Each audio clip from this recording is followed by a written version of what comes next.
I guess I should tell you how everything fell apart, even though honestly, it's totally not my fault. I'm Rebecca, 29, and I'm literally the best thing that ever happened to my soon to be ex husband, like the absolute best. But some people just don't know how to appreciate a good thing when they have it, you know? It all started 2 years ago at Burton and Shaw Marketing when this total sweetheart walked into our department. Braden, 31, looking like a lost puppy with his pressed khakis and actually ironed dress shirts, the kind of guy who probably had his mom pick out his ties. But what caught my attention wasn't his boy next door looks. It was how everyone instantly liked him, like genuine nice guy energy. And let me tell you something about nice guys. They're literally the easiest to work with, if you know what I mean. First thing I noticed, no ring. Second thing, the way he'd get all flustered whenever I'd stop by his desk to ask questions about projects. Third, and this was the jackpot, found out through office gossip that he'd never had a serious girlfriend. Can you believe it? 31 and never had a real relationship? It was like the universe was handing me a blank canvas. I'm not saying I'm some kind of genius, but I know how to play my cards. Started small, coffee runs, lunch breaks where I just happened to sit at his table. The whole time I had my dating apps running hot on the side. A girl's got to keep her options open, right? That's where I met Tyler. He's not important right now, but trust me, he comes into play later. You should have seen how Braden's whole face would light up when I'd text him, like the simplest, hey, thinking of you, would make his entire day. His family, though, they saw right through me from day one. His mom, especially, calling me a Jezebel to his face. I had to Google what that even meant. But whatever. Old people and their weird Bible terms. The best part? Watching him stand up to his family for me. Rebecca's different, he'd say. You don't know her like I do. And he was right. They didn't know me like he did, because the me he knew was exactly what I wanted him to see. The caring girlfriend who just wanted to spend more time with him. The supportive partner who worried about negative influences in his life. 8 months. That's all it took, from first coffee to walking down the aisle. His family nearly had a collective heart attack when we announced the engagement after 6 months, but Braden shut down every concern they raised. It was actually kind of sweet how he defended me, even when I was secretly rolling my eyes at his passion, like, calm down. It's not that serious. Everyone thought I was rushing because I was so in love. Please. I'm not stupid. I saw a guy with a great job, no debt, a hefty savings account, and most importantly, zero relationship experience to compare me to. You know how hard it is to find a decent looking guy in his 30s who doesn't have relationship baggage? It's like finding a unicorn, but better, because this unicorn had a 401k. So yeah, maybe I'm good at getting what I want. Maybe I knew exactly what I was doing when I love bombed him with attention and slowly started suggesting his friends weren't really supporting our relationship. And maybe, just maybe, I was already planning my next moves while he was writing his heartfelt wedding vows. But hey, all's fair in love and war, right? Looking back now, I probably should have been more careful about certain things, but when you're winning the game, you don't really think about what happens when the other player finally learns the rules. I'm honestly kind of proud of how smoothly I handled everything after the wedding, like it was basically an art form. First thing I did, convinced Braden we needed to move across town, to start our new life together. Really, I just needed him further from his clingy family and those annoying childhood friends who kept trying to plan guys' nights. The new place was perfect, a cute little house that ate up most of his savings for the down payment, but whatever. That's what marriages are for, right? Combining resources and all that. I made sure my name was on everything, obviously. Just smart financial planning, if you ask me. Meanwhile, I kept my old apartment on the side, telling him it was still under lease. Really, it was my little getaway spot where Tyler and I could meet up without anyone asking questions. My friends thought I was an absolute genius. We'd meet up for wine nights and I'd tell them all about my latest improvements to Braden. How I got him to stop gaming with his old college buddies because we needed quality time. How I slowly convinced him his best friend Jake was jealous of our relationship. The way I'd cry and say his family was trying to drive us apart whenever they invited us over. My girls would literally be taking notes. The best part? Braden had no idea what was happening. He actually thanked me for helping him see the toxic people in his life. Meanwhile, I was out some nights with Tyler, telling Braden I was at work events or girls' nights. Tyler wasn't exactly Prince Charming, living with roommates at 33 and borrowing my credit card more often than I'd like. But he was exciting, dangerous, everything Braden wasn't. It took about a year, but I finally had everything perfect. Braden was completely isolated, working from home because I convinced him the office environment was affecting his mental health. His family had basically given up trying to reach him after I blocked their numbers on his phone. And his friends? They stopped trying after I made enough scenes about them disrespecting our marriage. Every penny he made went straight into our joint account, which really meant my shopping account. I had him thinking it was normal that I spent thousands on designer bags while he asked permission to buy new work shirts. Tyler especially loved the gifts I'd buy him with Braden's money. Not that Braden ever checked the credit card statements. He was too busy trying to be a good husband.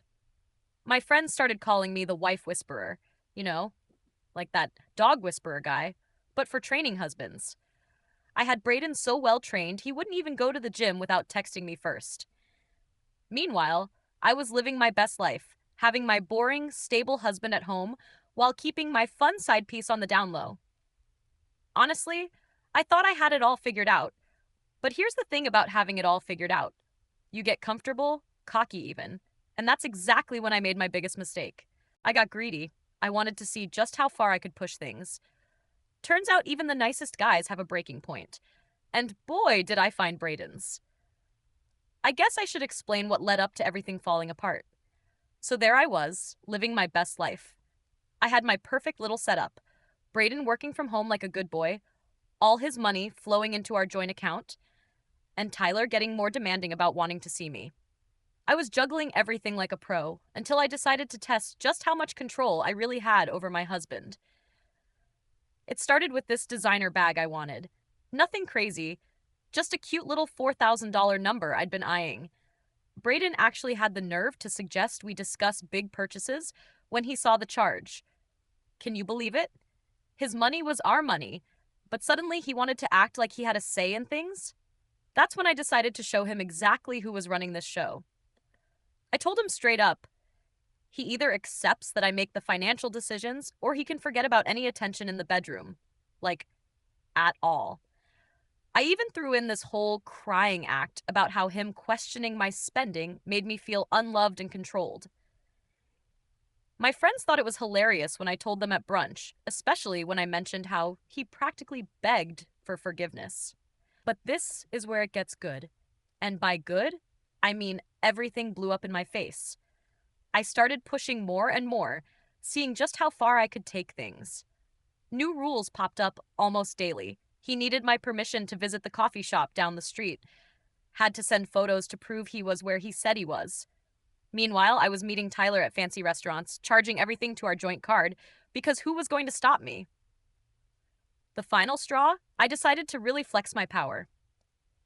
Told Braden he needed to transfer his entire inheritance from his grandparents into our joint account, to prove his commitment to our marriage. It wasn't even that much money, maybe like $50,000, but I knew it was special to him or whatever, his precious family legacy or something. I gave him my ultimate ultimatum: transfer the money, or basically accept that our marriage was over. I even pulled my favorite move, packing a bag and threatening to stay with my sister. Actually headed to Tyler's roommate-filled apartment, but Braden didn't need to know that. That's when something changed. It was subtle at first. So subtle that I totally missed it because I was too busy bragging to my friends about how I had him wrapped around my finger. But looking back, that moment right there, watching him stare at me with those empty eyes as I delivered my ultimatum, that was when I lost everything. I just didn't know it yet. Instead of his usual panic when I threatened to leave, Braden just sat there, super quiet, with this look I'd never seen before. He didn't beg, didn't argue, just nodded and said, "I'll think about it." Which honestly should have been my first warning. My sweet, predictable Braden never just thought about anything. He acted. He fixed. He gave in. But I was too caught up in my victory dance to notice the red flags. Too busy texting Tyler about how I was about to come into some serious cash, too focused on planning my next power play to see that my perfect little puppet had spotted his strings and was reaching for scissors. The changes were small at first. Braden started going to the gym without texting me first. He'd be gone for hours, and when I'd blow up his phone, he'd just reply with a simple working out instead of his usual apologetic novels. I tried my usual tactics: crying, threatening, silent treatment, but something was different. It was like throwing water balloons at a brick wall. Then he started working late at coffee shops. Me. I was the one who was supposed to be making excuses about being out late, not him. When I showed up to surprise him once, he was actually there, just sitting with his laptop, looking annoyingly peaceful. But get this, he had transferred his work line to a new phone, a phone I didn't have access to. He said it was company policy for security reasons. Yeah, right? The final straw, I checked our joint account one day to find half the money gone. Half. Just transferred right out to some new account I couldn't access. When I confronted him, screaming about trust and marriage and all that, he just looked at me with these calm eyes and said, "I thought we agreed big purchases needed discussion." The audacity. He was throwing my own words back at me. I tried every trick in my playbook. Threatened to leave? He just nodded. Cried about how he was hurting me? He offered to recommend a therapist. Tried to seduce him? He said he had an early meeting. Me getting rejected? This had never happened before. Ever. The worst part was realizing he'd somehow reconnected with his family without me knowing. Found out he'd been having lunch with his mom every Wednesday for a month. A month behind my back. And his best friend Jake? Apparently they'd been hitting the gym together this whole time. All those working out texts. He was literally rebuilding his entire support system while I was busy bragging to my friends about how I had him under control. Tyler wasn't helping either. He kept demanding more time, more money, more everything. But with Braden actually checking the credit card statements now, I couldn't keep funding our little adventures. And let me tell you, Tyler was a lot less fun when I wasn't buying him things. My friends started acting weird too, like they were pulling away. Melissa even had the nerve to suggest that maybe I was a bit controlling. Me? Controlling? I was just doing what any smart woman would do. But suddenly, everyone was looking at me different. Like they were finally seeing something they hadn't noticed before. I tried one last power play. Told him I was going to expose all his emotional abuse on social media. You know what he did? Pulled out a folder with screenshots of my text messages to friends bragging about how I manipulated him. Screenshots of credit card statements showing my suspicious purchases. Even had messages from Tyler's roommate documenting when I'd been there. Who even does that kind of research? That's when I realized my sweet, naive Braden hadn't just grown a backbone, he'd been planning. All those quiet nods, all that calm acceptance, he'd been 10 steps ahead of me this whole time. And I, the master manipulator, had been too arrogant to see it coming. Then came the day that shattered my entire world. Braden sat at our kitchen table. Well, technically his table since he'd paid for everything, with this eerily calm expression. He slid over a manila envelope like we were in some dramatic TV show. Divorce papers, already filled out, with a sticky note marking every spot I needed to sign. I tried to laugh it off at first. "Baby, let's talk about this," I said, reaching for his hand like I'd done 1,000 times before. He pulled away like I was poisonous. Me, getting rejected again? Then he dropped the bomb that made my blood run cold. "Rebecca, I know about Tyler." My first instinct was to deny everything, obviously, but Braden just kept pulling out papers from his little folder of receipts. Pictures, timeline, everything. He'd hired a private investigator months ago. Months.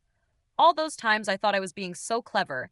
There was someone watching, documenting every lunch date, every stolen kiss, every time I went to Tyler's sketchy apartment. I switched tactics, tried to turn it around on him. "You had me followed?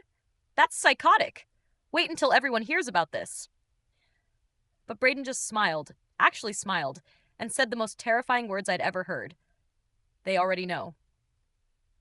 Turns out, while I was busy playing Puppet Master, Braden had been methodically showing everyone, And I mean everyone, exactly who I really was. His family? They'd been helping him gather evidence. My friends? They'd seen all the proof. Even my parents knew.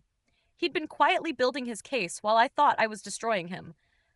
I tried my last resort, called Tyler for backup, thought maybe if Braden saw I had someone else he'd fight for me. Want to know what my knight in shining armor said? New phone. Who dis? Ghosted me completely. Apparently, sugar mamas aren't so attractive when they lose access to their husband's credit cards. The worst part wasn't even losing the house, the joint accounts, or my reputation. It was watching Braden walk away without looking back. No anger, no tears, just done. His family welcomed him back like some returning hero. His friends threw him a freedom party. I saw the pictures on Instagram. Everyone acted like he'd escaped some horrible trap. But you want to know the most humiliating part? When I tried to post my side of the story online, playing the victim card about how my husband had blindsided me, his lawyer, yeah, he had one of those ready too. Just released a small sample of my texts to friends bragging about my manipulation tactics. The internet turned on me so fast I got whiplash. Even my own sister commented, "You got what you deserved." My perfectly crafted image? Gone. My backup plan with Tyler disappeared faster than my access to the joint accounts. My friend group? Suddenly too busy to answer my calls. Turns out people aren't too keen on keeping a friend who's been exposed as a manipulative cheater. Who knew? So here I am, 6 months later, writing this from my cousin's lumpy couch, my fourth temporary crash pad since the divorce. Funny how quick people get tired of a house guest, even family. My own parents won't even let me stay with them. Mom said something about finally facing consequences and personal growth, whatever that means. I had to move out of my secret apartment. Turns out keeping up rent payments is hard when you've been living off someone else's income for 2 years. Tyler blocked my number after I kept asking to crash at his place. His roommates actually laughed at me when I showed up uninvited. Me, getting laughed at by a bunch of guys who split a 2-bedroom apartment 4 ways? Meanwhile, Braden's living his best life. Got a promotion at work, bought a new house, a bigger one than ours, by the way. His Instagram is full of happy family photos and gym progress pics. He even went on a guy's trip to Europe with Jake and his other friends, the same friends I spent years convincing him were toxic. The irony isn't lost on me. I tried dating apps again, thinking I could find another Braden, but apparently word gets around. 3 different guys actually messaged me just to say they'd heard about me and to stay away from their friends. Like, who even does that? This town isn't even that small.